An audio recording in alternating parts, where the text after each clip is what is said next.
Okay, welcome to a very special episode of KG Talks.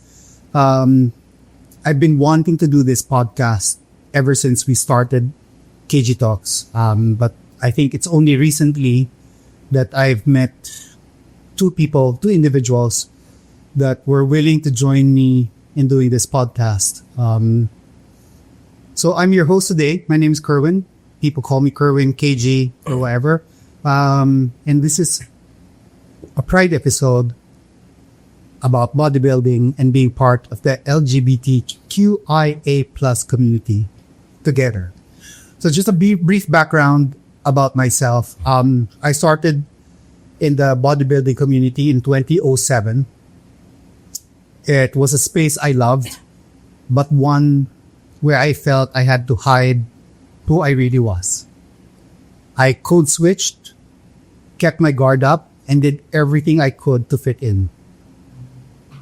In 2010, I stepped away from the scene. Well, the reason why I stepped in is because I broke up with my partner back then. And I needed to breathe. I needed to discover myself outside of the closet I built within the community. I was already out when I joined the bodybuilding community, but I sort of went back in when I joined being part of the bodybuilding community. So when I returned in 2017, things had shifted, and so had I.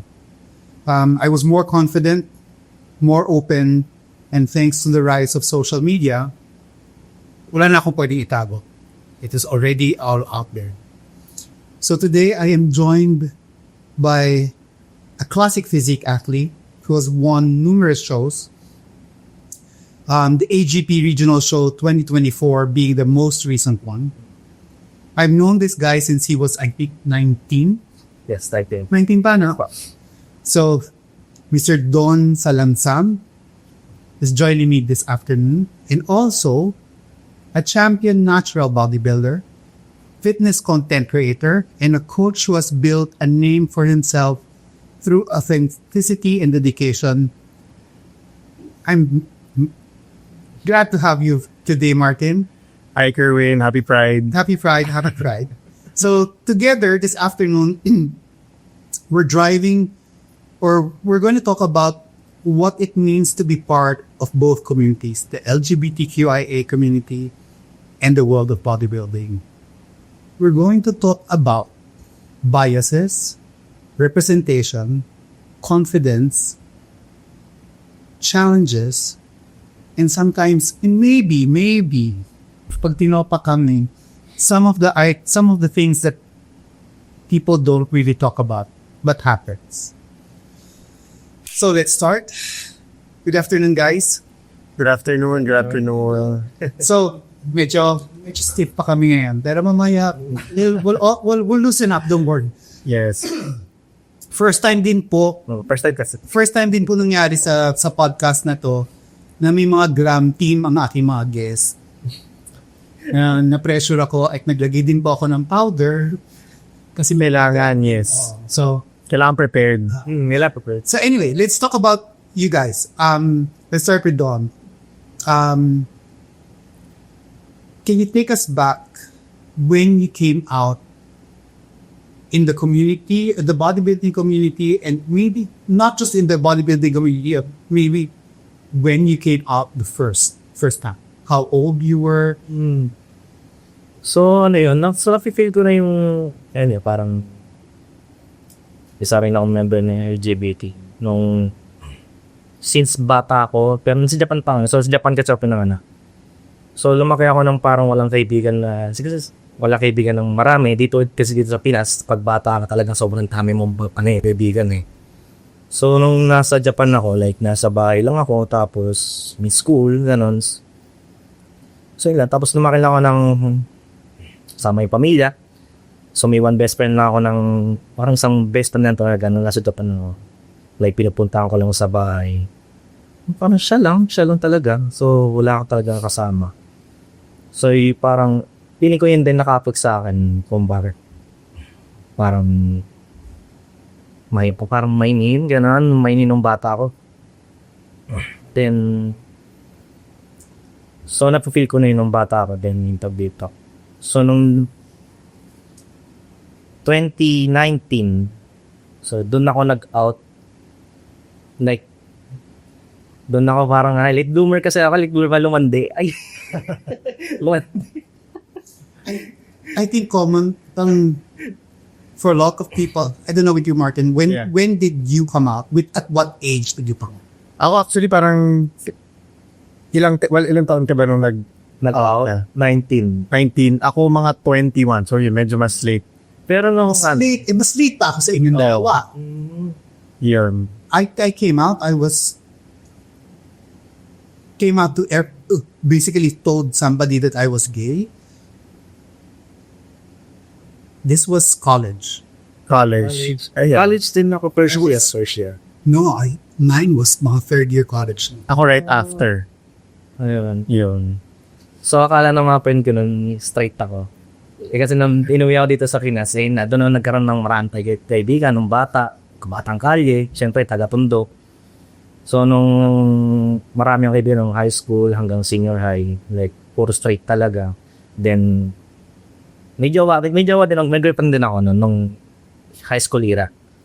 Yung. Nagka-girlfriend ka ba, Mark? Ako hindi, never. Nag-try ako nung college. So, nung college, may parang niligawan ako na high school. And then we went to college. Sa UST ako, siya sa San Beda. Pero hindi rin nag-workout.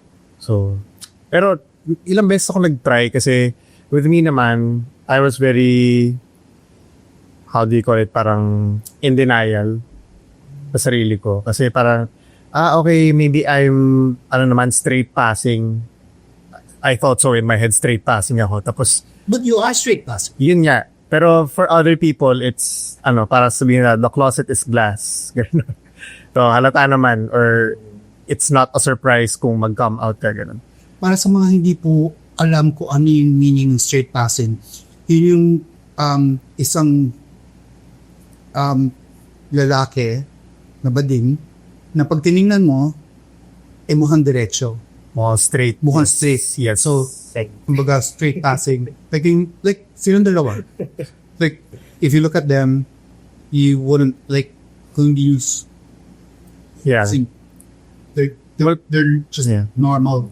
Well, kasi physically, I think for both of us, we adhere dun sa stereotype ng pagiging straight, which is very masculine, ganyan. Or yung, notion din ng pagkalalaki sa Pilipinas na, okay, dapat macho, yung mga action star na malaki katawan, gano'n.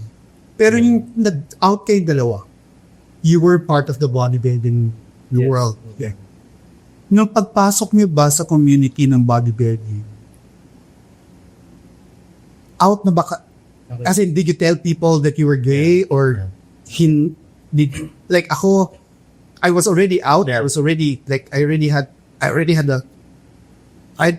two boyfriends before I went into the bodybuilding world. So, people knew I was gay. But yung pagpasok ko sa bodybuilding ulit, I sort of went back into the closet when nangyari din ba yun sa inyo? For me, yung going to the gym, that was parang part of me being in denial nung college. Kasi, sobrang in denial ko nun. Sabi ko, okay, mag-gym ako para mas straight passing ako. Ganun, para mas hindi ako halata in a way. Tapos, syempre, hindi naman yun din ka-effective. Kasi syempre, like, lalabas din naman yung truth down the road. So, yun yung ginamit kong mask, yung pag-gym. But, I was already out when I joined the bodybuilding community, which was recently lang naman last year. Last year yung first show ko. And pretty much I was open to like everyone about, my sexual orientation, gender identity and expression, Soji. So, it's parang non-Asian na siya in terms of like the bodybuilding community, sa mga coach ko, sa mga kaibigan ko sa gym. Ganun. Ikaw ba? Akin, since 2019, doon ako nag-start ng bodybuilding. So, hindi pa ako out. So, akala ng mga coaches ko, first coaches ko, mga kaibigan ko, na kasama ako sa gym, is straight ako. Then, nag-compete ako noong November. So, after 8 months, nag-compete ako. Like, yung katawan parang wala kalalay pa. Hindi ako nag-gym gan eh. So, ayun, after 8 months, nag-compete ako nung sa Philippine Bodybuilding Summit 2019. So, yung ngayon, WNF. Ano ba yan? Yung sa Q Theater. Diba? Yun. Yeah. Then, tab dito. Back to. First time eh. Okay lang yan. Okay.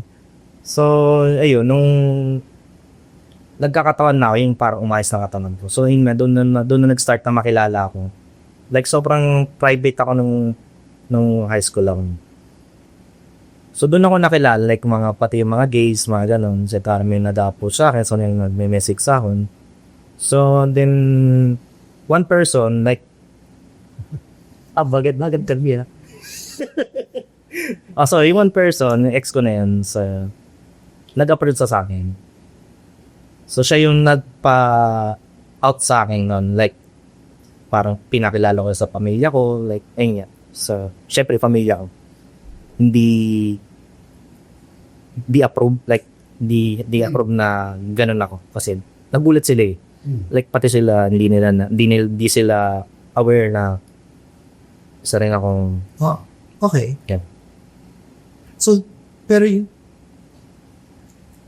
yung pumasok ka sa bodybuilding ngayon kasi nalaman nila, was there any changes sa'yo? Or, kumbaga, hindi mo lang, to be honest, pati ako recently ko lang nalaman yung nakita ko si Wesley na kasama mo. As in, nalaman ko lang tweet AGP. Siya lang talaga in-out ko ng social media. Hindi, pero recent ko lang nalaman na parang, no? Meron pa pa. Wait, he's one of us? Parang, tinanong pa, may tinanongan pa ako nun eh, nakilala mo, si Jeremy. Si Jeremy. Jeremy. Tapos sabi ni Jeremy sa akin, hindi mo alam? Sabi, no. I think, one of the reasons why sa akin pagpasok ko yung code switching, my code switching, nagko-code switch kasi ako pagdating sa bodybuilding. Yeah. I don't know if you experience that if you're in the community.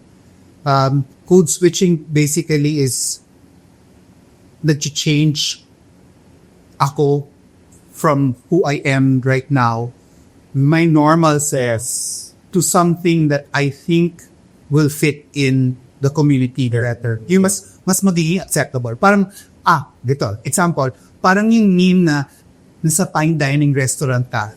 Yeah. Yeah. Yun po ang code switcher.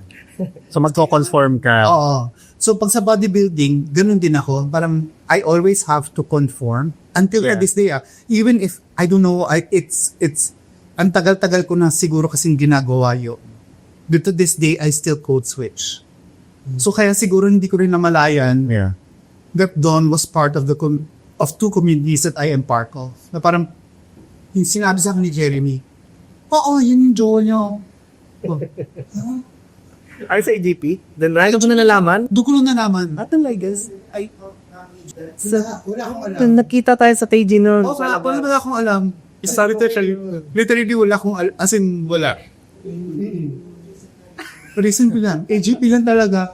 That's it. Sexual ADP. Hindi ganyan kasi ikaw, do you code switch when you're in... Siguro yun, sa yung pagko-code switch for me naman in the gym, parang similar to you, nagko-conform ka rin or like nagbabago yung way of speaking or yung vocabulary din na ginagamit mo, of course. Iba yung mas may intindihan or like mas makakonect ka with another person if you use the same words that they're used of saying. So, same din like with me, makakausap ko sa gym, yung mga coaches doon, mga gym bros. Iba rin siya compared to, kunyari, when I go to the clubs, ganon. But, yung pagko-code switch, I think that's ang pinaka siguro concern, or hindi naman concern, but the thing about code switching when you're gay and you're part of the gym community, which is very masculine, parang you're afraid of being found out. Diba? I think that's one bias also, kasi parang but why do we need to code switch? Sa akin sa gym kasi I don't code switch. Yeah. Like especially sa gym since hindi naman that I am flaming or I am like snapping my fingers every single time or or even wherever I go code switch. But nakakatawa pagdating sa community, like kunyari may competition, manonood ako or whatever, punta ako ng show, manonood or anything, I code switch right away to this day. As in, kaya mo siguro yun na, yung sinasabi ng mga, I always stick to myself. Pag isa lang ako nanonood, parang hindi ako masyadong nakikipag-interact sa iba. I don't know why.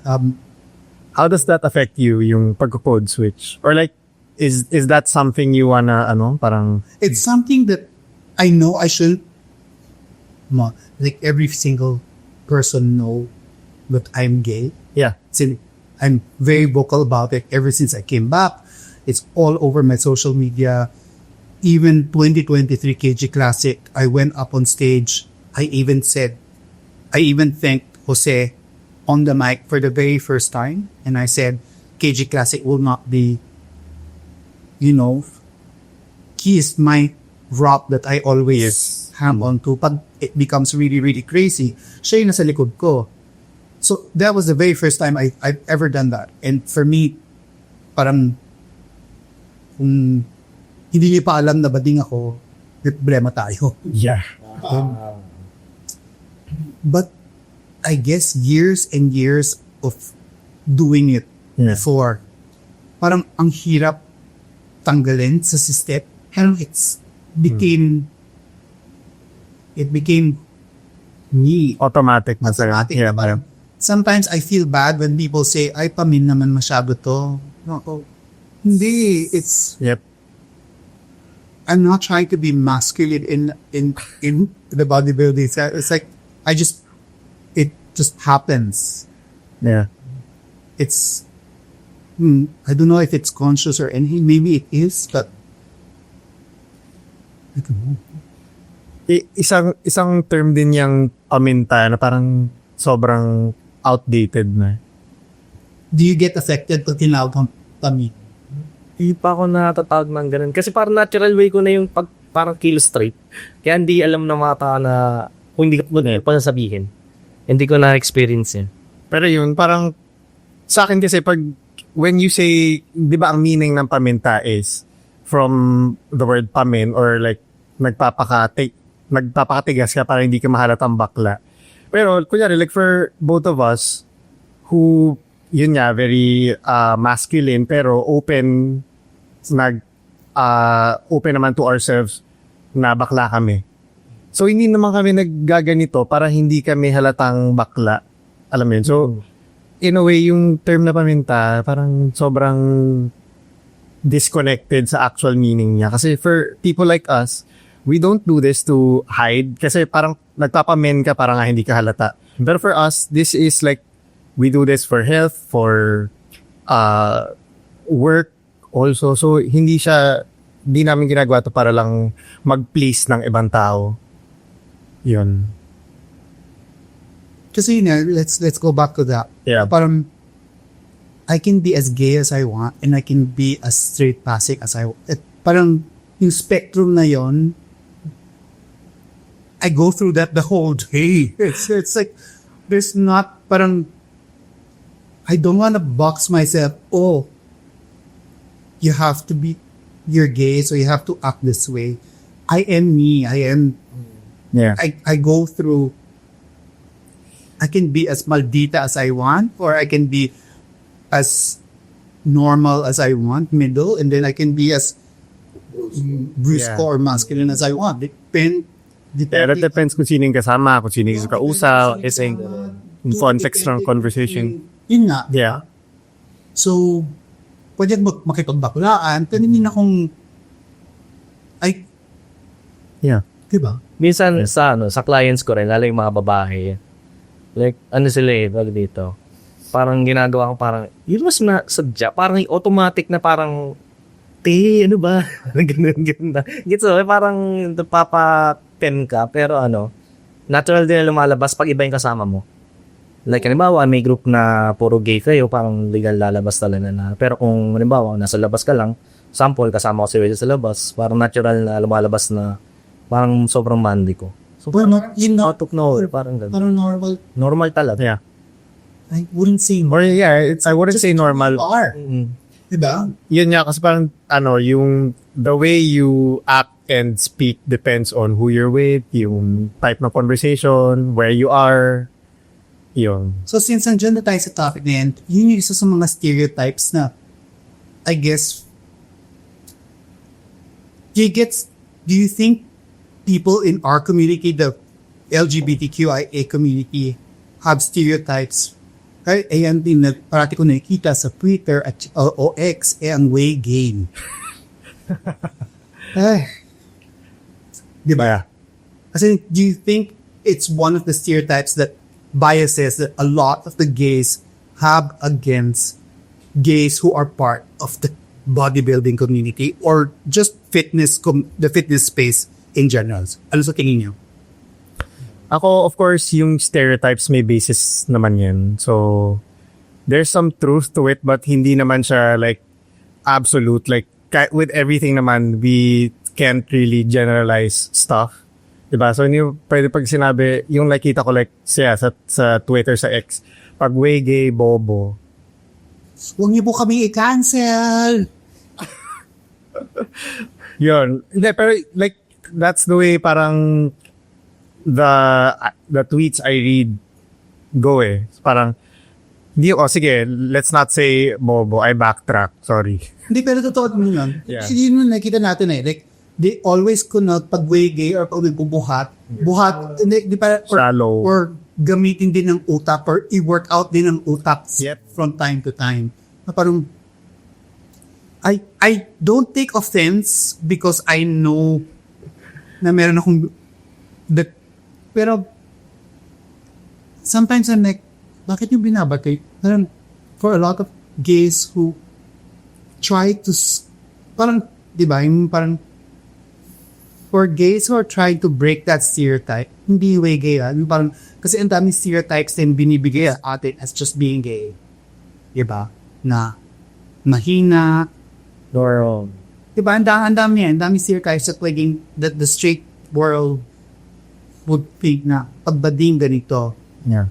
Pero within our community as well, there are stereotypes din na binabato ng mga mabading. To other badings. Badings na ang feeling nila hindi fit sa pagiging bading. Yep. Yeah, yun nga kasi parang yung struggle lang pagiging di man struggle kasi I would say ano ba? When you're a very masculine gay, of course may privilege yun kasi pretty privileged. Straight passing. Straight passing. Sabihin na natin, straight passing gay would have some privilege to them. So, I think yung nagiging problem is parang since may privilege yung way gays or like mas nabibigyan sila ng platform tapos mas na-expose yung mga shortcomings nila. Yun, which leads to ito yung mga ganitong stereotype. But of course, stereotypes naman are meant to be parang hindi siya, it's not supposed to be true for everyone. Ito, ano sa tingin mo, Dot? Have you ever been put in a situation na sa tingin mo yung stereotype, parang kinakahon ka na kaagad ng isang tao pag nalaman na ay bading si Don? Siguro ng mga friends ko nung sinay, parang nasa binackstab ba kayo, nakita ko sa isang post tapos once, after 1 minute nawala So parang yun nga, parang discriminate ka after may nalaman na gamit ko. So, Pero galing ba ko sa mga kaibigan mo? classmate, pero kaibigan din naman, pero parang nakasama lang, ganun. Oo, ganun. Pero hindi naman sa mga friends ko talaga na close. Like, sobrang respect talaga. Naka-respeto rin ka sa akin. Ikaw, Martin, have you ever been a target of hate? Online? Whether online or, outside of the space, whether people use your sexuality against you. With that so far, kasi parang I use my soji, my sexuality as my armor. So, hindi yun pwedeng magamit against me. Kasi parang, okay, bakla, or like kung i-insultuin mo kung bakla ako, paano ako may insulto dun? Bakla naman talaga ako. So, it's not something na I would get offended if someone says to me na, bakla ka lang. Yun. So, for me, it's really about, parang using it, yun parang wearing your heart on your sleeve, using it as an armor, and that gives me yung parang fuller sense of identity na, okay, you can't tell me shit kasi I know I'm a realized person na So basically claiming Yep, yun. Yeah, claiming your identity. your identity Yep. and being confident with Yes. which is pride. Yes, that is pride. Which is what pride means.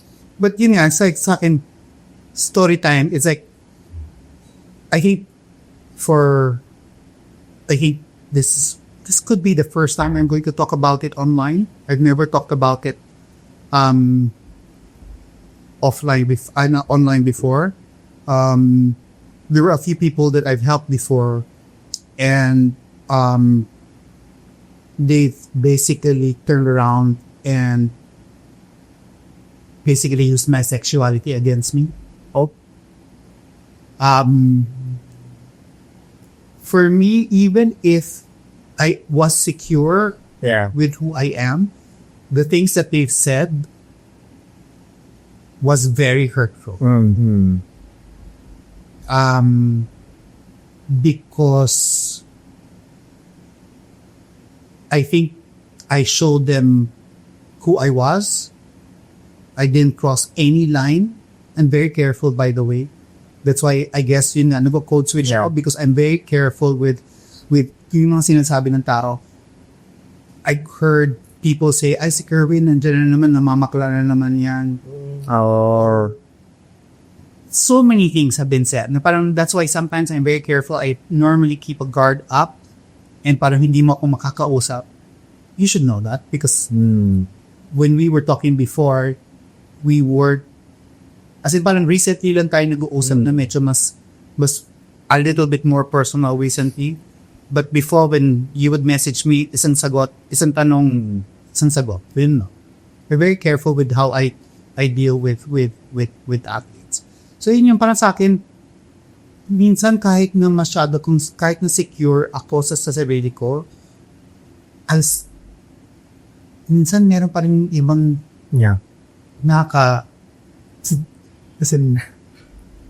nakabasag ng barrier. Oh. Na I think ang mas masakit is when ang nagsabi nun mga taong kilala mo. Totoo. Minsan yung mga close po pa. Whether close or whether hindi naman ganun ka-close, pero yung mga taong kilala mo o taong pinikitaan mo na kuna ng masama, tapos bigla pala sa likod mo, ginagago ka lang. Minsan pa yung mga tao pang tinulungan mo. Ganun. Diba? So, I think, yun yung going back to the code switching, dun din siguro kaya I get search. It's because I fear,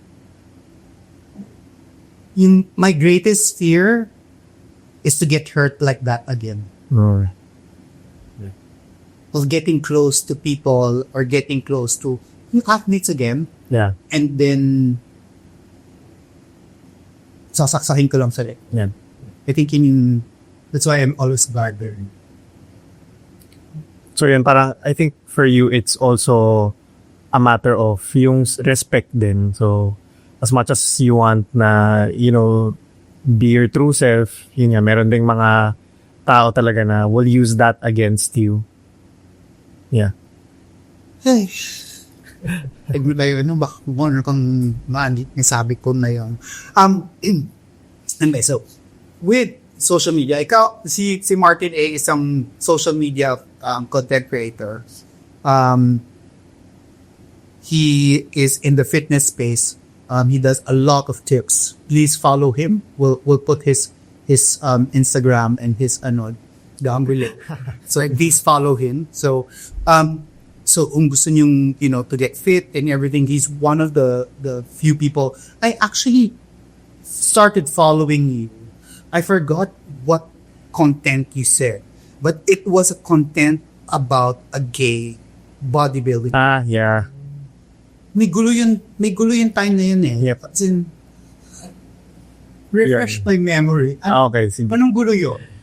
So, that was last year. Nag-start pa lang ako nun to put out content. Sa TikTok pa ako nun nag-start. And then, merong coach, hindi ko na maalala, basta parang coach din ata siya sa AF. Sabi niya, parang meme, may ginagaya siyang meme or trend. If hindi mo mabuhat to, bakla ka. Tapos, ang binubuhat niya is parang tricep dumbbell extension sa likod, yung pag ano. Yun yung nakabuka. Yeah. Tapos, parang sabi ko, okay, sige, parang magandang reply yan. Kasi also to educate na, di naman pwedeng parang trending yung ganyan, tapos tawa ng tawa yung mga tao. Kasi nakakatawa, bakla, hindi mabuhat, ganun. Tapos, yung ginawa ko, sabi ko, okay, sige, hanap ako ng athlete, multi-awarded na bodybuilder. Tapos nakita ko si Bob Paris. Parang siya yung, nung 80s, siya yung parang mga top athletes for Mr. Olympia, ganyan. And then, siya yung ginawa ko example na Bob Paris is gay, na hindi porket bakla ka, or like, porket hindi mo kayang buhatin, bakla ka na. And vice versa, or porket bakla ka, hindi mo kaya magbuhat na mabigat. Ganon. Tapos, yung isang thing din doon is parang, yung coach na yon takot na takot siyang matawag ng bakla, bubuhatin niya yung pagkabigat-bigat kahit mali-mali na yung ginagawa niya. Ganon. Tapos yun yung, sabi ko parang, this was last year, sabi ko, parang 2024 na, ganito pa rin ba tayo mag-isip sa pagiging bakla? Hindi naman, yun. Parang di talaga naiwan yun, yung parang food screen talaga. Yung parang, yung bawa, yun nga, hindi mo nabuhat, bakla ka ba? Mahina ka ba, bakla ka ba? Yung mga ganun. Di talaga diba? I think, isa sa mga biases in our stereotype ng mga about the people, kapag sinaming bakla, mahina, or, diba? Huwag niyo hamunin ng mga bakla. Kasi sinabi yun sa bakla, lalo sa gym, huwag niyo hamunin. Please. Kasi kung sinabi niyo magaan, stay. So, mabuhatin mo kay Van Pounds ka na squat, ha? Oo. Sure yan. Kung bigyan nyo ng isang buwan, bubuhat nila yan. And more. Mabubuhat nila yun out of spite. Oo, out of spite. Out of spite. Buong buhay namin, meron kaming daladalang, parang lagi may something to prove. Magugulat ka na. A lot. Parang, since bata pa kami, yung inaririnig namin, as gay men growing up, as kids growing up, huwag kang iiyak. Bakla ka ba?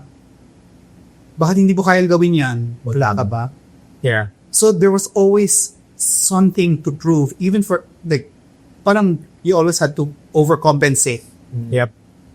Para sa tingin mo na, ay, magiging accepted ako pag, if I am. Minsan kahit sa pabango lang eh. At pambading yan, duwag ka. Nasabihan ka ba ng gano'n lately? Oo. Yung nabibil sa Watson yung vanilla. Yung nakalimutan ko pangalan na may vanilla. Pambading? Bakit daw pambading? Pabango ba? May sex na pala ngayon. Pang matamis ba, kailangan pambading. Sabi ko, baka baho lang yung pabango. Sabi ko. At least ito pabango. Ayaw mong tawas ka rin. Adjit. Hindi, but, so, let's go to that. Because there are a lot of fitness content creators or in the fitness space. Not some of their content, ginawa ang bading na cosplay. Yep. Ang nangyari sa amin sa school. Diba, hindi parang Sa UD. gagawin nila, yung content nila, kunyari bading sila, magsusot ng damit, susot ng wig, tapos all for just likes or for clicks or for views. Yeah. What's your take on that, Martin? Especially that you're in that fitness space. Oh, yun. So, yung mga ganong content, lately nakakita ko yung skit na, bro, pasabay. Tapos, parang lalapitan niya yung isang lalaki nagbubuhat din. Tapos lalaki yung lalapit. Sabi, bro, pasabay. Sabihin ng isang guy na nagbubuhat sa machine. Okay, sige. Tapos cut to, magkakandungan sila. Tapos yun yung punchline, yun yung nakakatawa. Magkakandungan yung dalawang lalaki. Tapos makikita mo sa comments, tawang-tawa yung mga tao or like, viral kasi, bakla, ganyan. So, yung ganon, it all comes down to really intention. Kasi like, let's say, from my point of view, hindi ako gagawa ng gano'n. Kasi bakit ko gagawin katatawanan yung pagiging bakla? Ano nakakatawa? Diba? Like, pag tinanong, Punchline. yun yung punchline. Pero pag inisip mo, okay, sige, pag tinanong mo yung content creator na gumawa nun, bakit nakakatawa yung dalawang lalaking magkakandungan? Like, ini-imply ba na nakakatawa kasi they're, parang, pwede ba magsabi ng sex ba? Of Okay. course. Okay. This is Yun. Open law na sa ate. this is an adult channel. Okay, sige. So yun. Parang sa Telegram channel na. Okay, sabi mo ba na if two guys engage in consensual sex, nakakatawa? Yun ba? Parang, di ba? Parang yung intention mo talaga is gawing katatawanan yung ginagawa ng dalawang lalaki. Ganon. So, sobrang babaw nun just to get likes and engagement. Ayan. Kasi sa'yo doon, Yeah. Actually sa amin din, ba't ako kami banggiting yung school? so sige lang. Go. Okay, so nag-graduate kasi ako sa iyo din. So dati, na first year, nagkaroon doon ng pageant, pero tawag doon is criminology. So yung mga straight men, mga straight na tao, yung mga straight na estudyante is papageant na as gay sila. So nag-boom yun sa social media na sobrang nagda-bash yung nudity. Sir. Oo, kasi wag ko namin gawing Wag na, hindi nakakatawa yun. Ginagawa katatawanan niya. Wag gawing cosplay sa sexualidad ng isang tao. Kasi para sa inyo, kung tinanggal niyo yung wig niyo, tinanggal niyo yung suit yung duster o kung ano man na binili niyo sa talipapa, tapos na hindi na kayo maukutsa. Pero para sa totoong mga tao na, for me na yun ang buhay nila araw-araw at yun talaga kung sino sila, hindi natatapos yung pagkutsa ng tao, hindi natatapos yung ako yun yung, that is my diag for people who use gay as a punchline or being gay as, just putting it on the wig and kunyari bading sila tapos gagawing TikTok o gagawing reel. Sa inyo pagtatapos na yung reel na end nyo, tapos na. Akala niya nakakatuwa. Tapos na yun. Pero para sa mga totoong like mga kapatid nating trans, Yes. hindi natatapos yun para sa kanila. Araw-araw nilang pinagdadaanan yung pagtatawanan sila Yep. or pagsasabihin sila ng masasamang bagay. So, yun yung I'm very passionate about this. It's really something, Yeah. first time I'm gonna talk about it. Yeah. Pero parang for me talaga, yung natatapos, hindi costume, ang pagiging bading. Yeah. So, ako naman, parang, huwag niyo sabihin na KJ ako, na parang, it's just being done for laughs. Yun nga yun yung masama. It's done for laughs. Yes. Saka yun, yung parang yung nag-add ka pa ng fuel to the fire na ito nga yung idealism na ayaw na natin moving forward. Tapos, ito pa rin yung nilalabas mo for the masses. Or nilalabas mong messaging for the masses na ito yung nakakatawa, ito yung hindi, ito yung dapat tawanan nyo. Hindi ba ako masyadong woke ha? Baka kasi sabihin niyo masyado akong woke, hindi rin po. normal lang buong tao. It's I'm really thankful for you guys being here because ang pangit naman na parang mag-isa ako talking about pride no parang ang tagal-tagal ko nang gustong gawin tong episode na to because it's something close to me and something that really matters to me na parang that people find out na we're just normal people. Yep. We're just normal people and we are not asking for anything special. Kung may nagpapigil lang, overpopulation. Yeah. So, Bob Parish, right now, meron ba kayong idol na isang act who's openly gay? Yeah. Pakilukang. Wala akong kilala na active na Naku, kailangan may makilala ka. Si Rob Kearney. Who is that? Sorry, Strongest gay. I really. Strongman. I actually, na-starstruck ako because I saw him in 2023 in Olympia. He was walking with his boyfriend. And kami dalawa ni Ben naglalakad. Kasi literally, natulala ako. Kasi talagang, oh my God, it's Rob Kearney. Kasi you can't listen. Yeah. Hawk, tapos iba ba yung kulay? And he's huge. Parang dalawa kayo kung bahin, mas malaki pa siya. Open siya? Hindi. Strongman. Kasi, Laki nga for me, and he's always been openly, as in, yung niya sa Instagram is World's Strongest Gay. He's a head coach now for CrossFit Boss. So, kaya, I think siya yung isa sa pinaka nilulook up ko. Yes. Yan to. Sa akin naman si Gabby Taft. Do you know Gabby Taft? Si Gabby Taft, she's a former WWE wrestler. Tapos, nag-transition siya.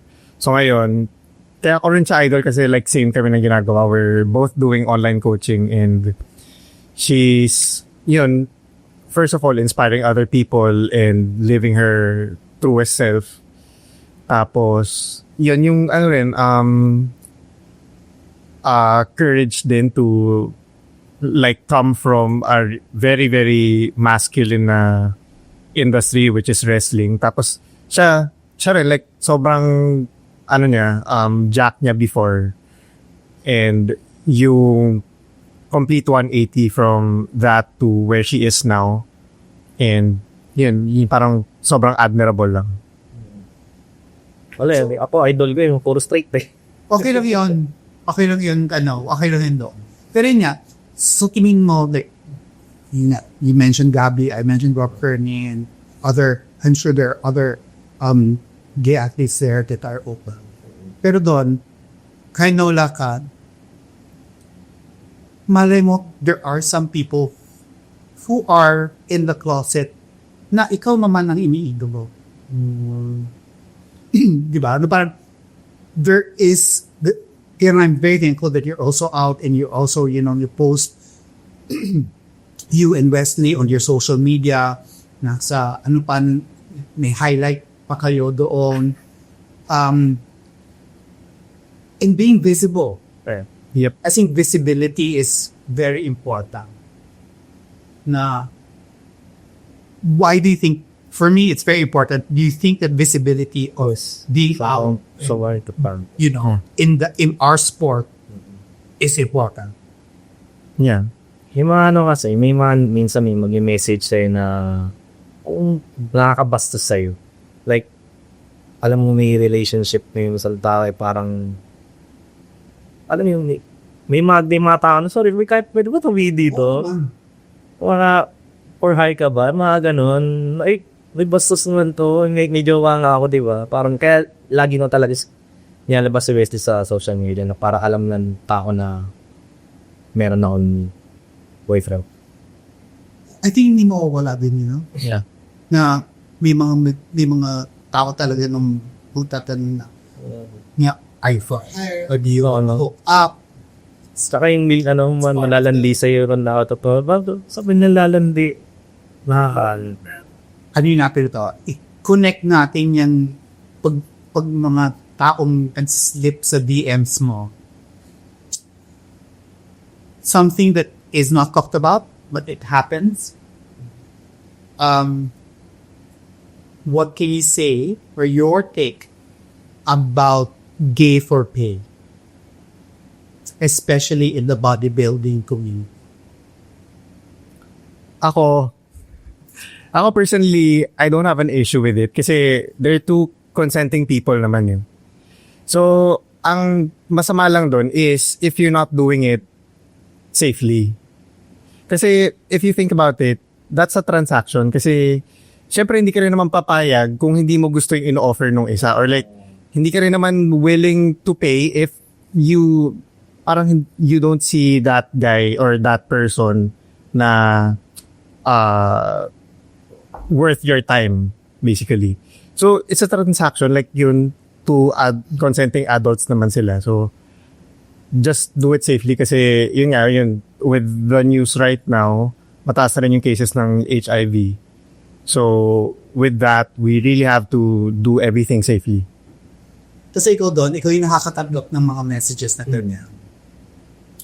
And we both know, I think it's something that is not talked about, but we know that it happens sa bodybuilding world na hindi naman marami. Pero baka marami. Marami talaga. Marami. Marami talaga. Maraming nagpakabayad Yes. for services aside Like, from personal training. Sabi, muscle worship pa tayo. Hindi, maraming nangyayari.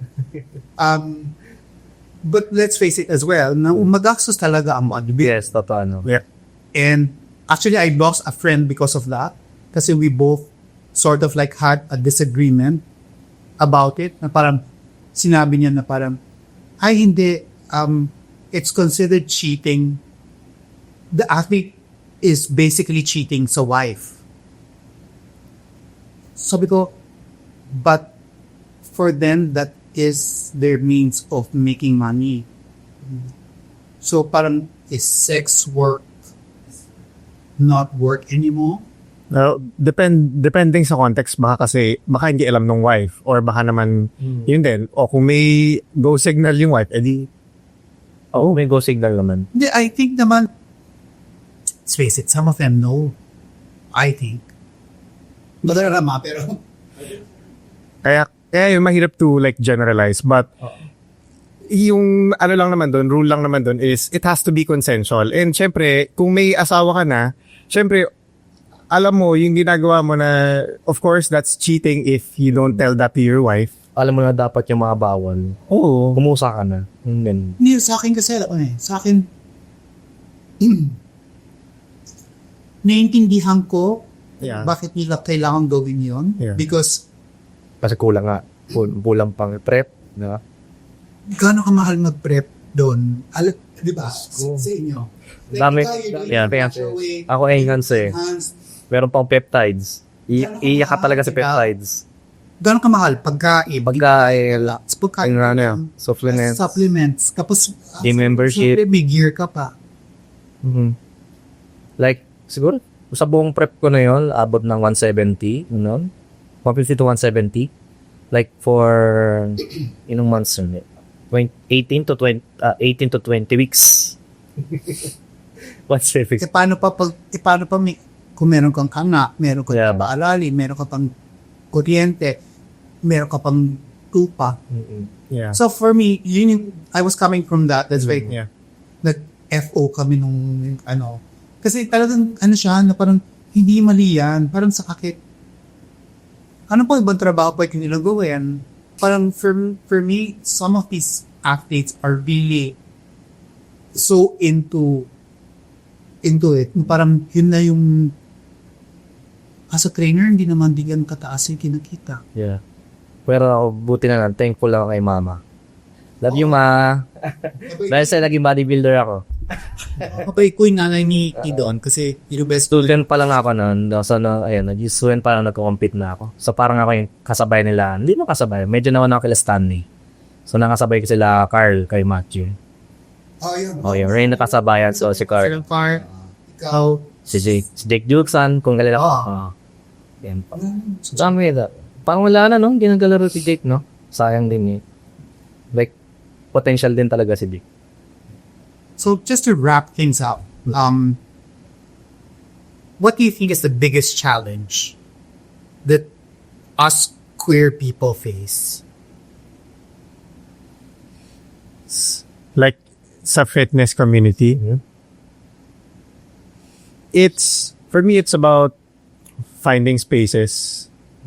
Kasi nga, yun, yung community is really something that's personal to everyone. So, kailangan, like yun, para maiwasan rin yung mahihirapan ka mag-fit into other people, we foster a community within ourselves.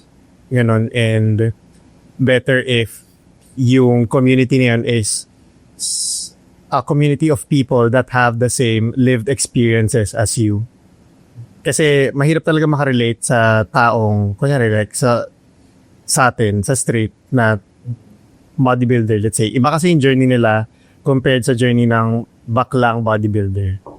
Kasi, like, of course, nandyan yung general na obstacles like yung gastos, oras, panahon. Pero sa baklang bodybuilder, you also have to account yung bias, discrimination, tapos yung pangungutya pa ng iba minsan na okay, like with your experience, sabihin ka pa ng namamakla, ganon. So, it's really about parang building a community na that can have or that can understand you and know you or parang accept you for who you are. Sa akin, parang mga discrimination talaga. Hindi naman sa akin, pero yung naririnig ko rin. Like, ito nung mention kanina na pagiging paminta, like, naging muscular ka tapos then gay ka, is matawagin ka ng paminta. So, parang challenge din siya kung parang paano mo kontrolin? Paano mo kontrolin yung discrimination lalo kung naka-prep ka? Pag tinopak ka talaga, papaking ka. Naku, alam ko yan.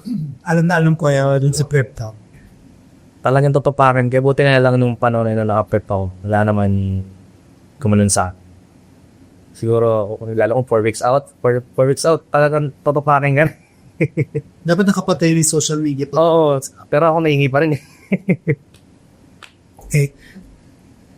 So, if you were going to tell someone who feels that they don't belong, what would it be? Ano? Kung meron kong sasabihin sa isang tao na feeling nila hindi sila belong doon sa community, let's say there is a gay bodybuilder who's watching, who's not out. And by the way, you don't have to come out. Yep. No. Coming out is kanyang journey. You can come out. Let's not force people to come out.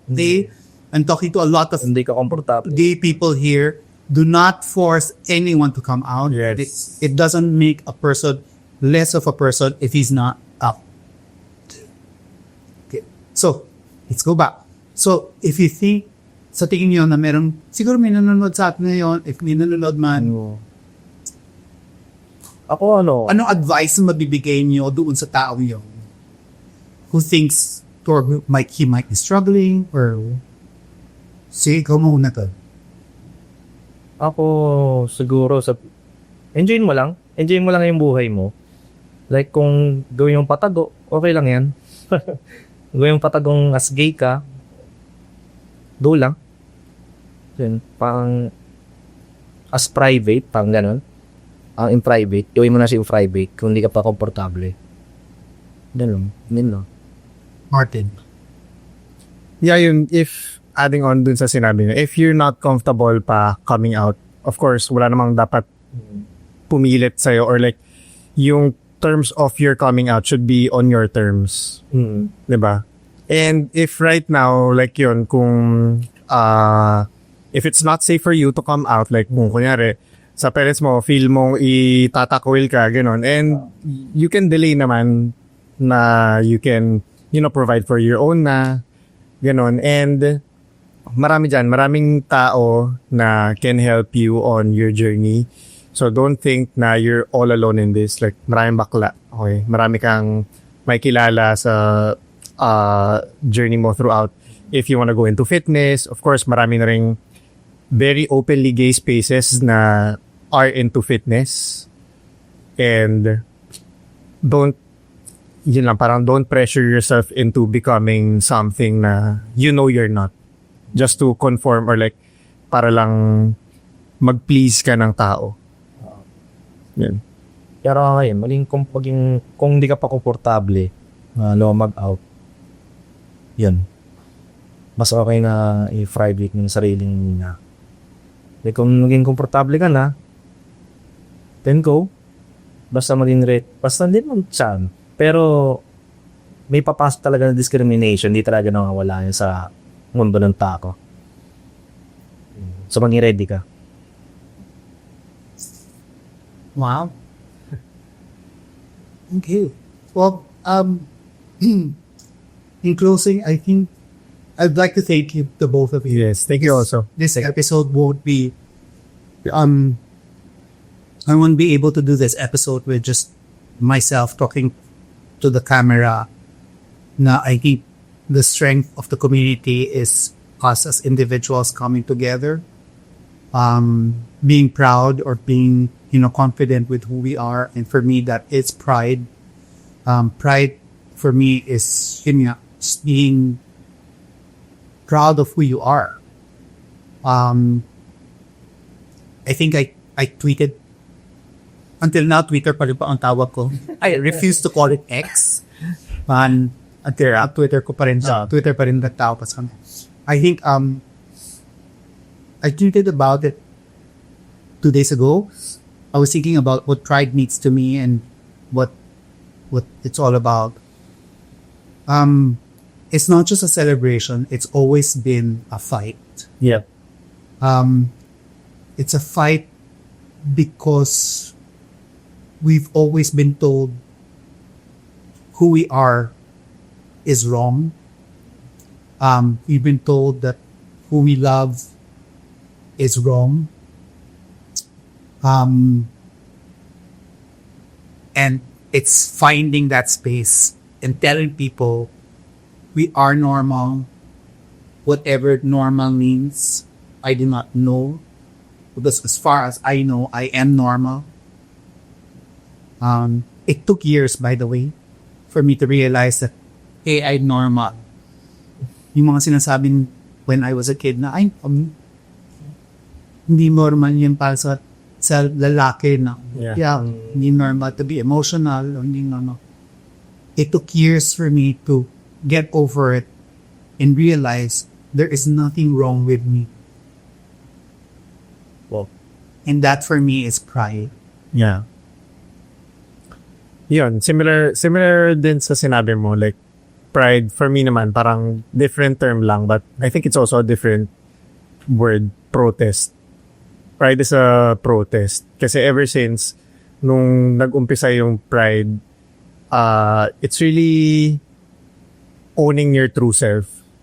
And in that way, parang you're also showing other people na, okay, this is who I am. So if you accept me or not, this is who I am. So, bahala ka na. Yeah. So, yun kasi pag sa bodybuilding, yun nga, common na, siya, very masculine, very straight. So, us just being open, that's already a protest na, hey, gay bodybuilders also exist. We can also compete at the same level as you, maybe beat you. Ganyan. Hold our own space. Yep.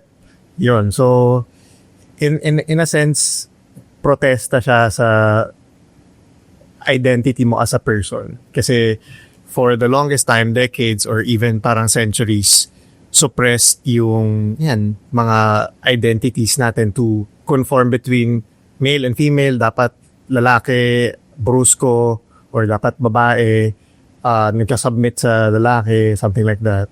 Yun. So, sa'yo, Don, what does pride mean?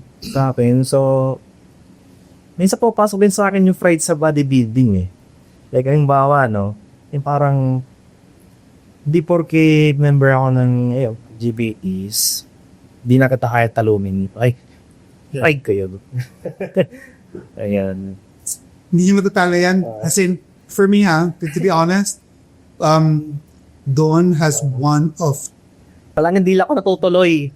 Hindi kinakaya nakatawang ba? Pero eventually, you're with a better coach now. I think Thank you kay Sayana, kay Coach Pangan. kay Gap. Gap, magkakapit tayo nun. But yun nga, si Don for me is one of the guys that is up and coming for classic physique. Konti lang talaga ang nasa classic physique. Now, for me, I think has a big chance of breaking it internationally. And I think he's one of the guys that will do it in the future. So thank you, Don. Thank you, Martin. To everybody's watching, we really hope that we did make a fool out of ourselves, even if we are fools for I don't know. I don't even know if we made sense. I hope we did. So, happy Pride mga bading. Yes. Happy Pride to our sisters as well. Our brothers and sisters, our trans brothers and sisters. Without our trans sisters, Yes. the first rock during Stonewall would not have been thrown. First brick daw. Nabuhay ang mga bading. So, we owe it to our trans sisters and brothers and all our trans the kids. They push the envelope for us gay people. Yes. They have always been in the forefront of fighting for equality for us. Maraming salamat. And this is Kerwin. Yes, Don. Martin, thank you. Happy Pride. Happy Pride mga bading.